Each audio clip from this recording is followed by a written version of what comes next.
So I grew up in a pretty small town in southwestern Pennsylvania. It was named Ligonier. So it's a small town, not very dangerous. I went to a tiny Catholic school. I had a whole uniform, khakis, polo. It was a whole thing.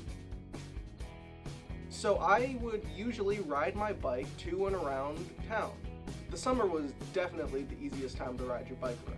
A hilly area, but it's doable. I always would ride my bike to Subway because Subway was the only chain restaurant in town. 7-year-old Zach wasn't a very smart kid, but he believed in himself, probably more than he should have. He decided that it was going to be a good idea to start riding his bike to school. So my first day riding my bike to school, I got up at like 6 a.m. and I got my backpack, I got my breakfast, I got everything. I was ready. I got my helmet. It was cold, but it was doable. Perfectly normal day. So I get on my bike in my khaki shorts, polo shirt, and I say, I'm gonna go. I grab my backpack and I head outside. It's really cold.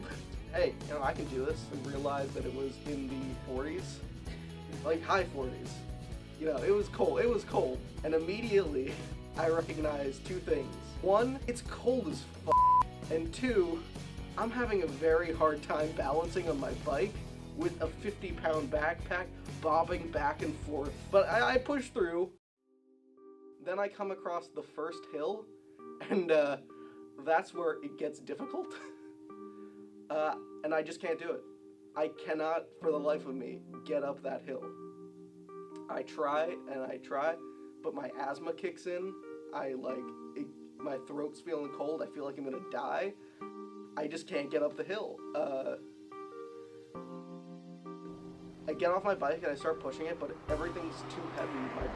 I feel like I'm not gonna make it at all. I'm not gonna make it to school. I don't have a cell phone with me. I'm freezing, and I've given up at this point. But then, out of nowhere, I see an SUV pull up beside. It's like smaller than an SUV, but it's still pretty big.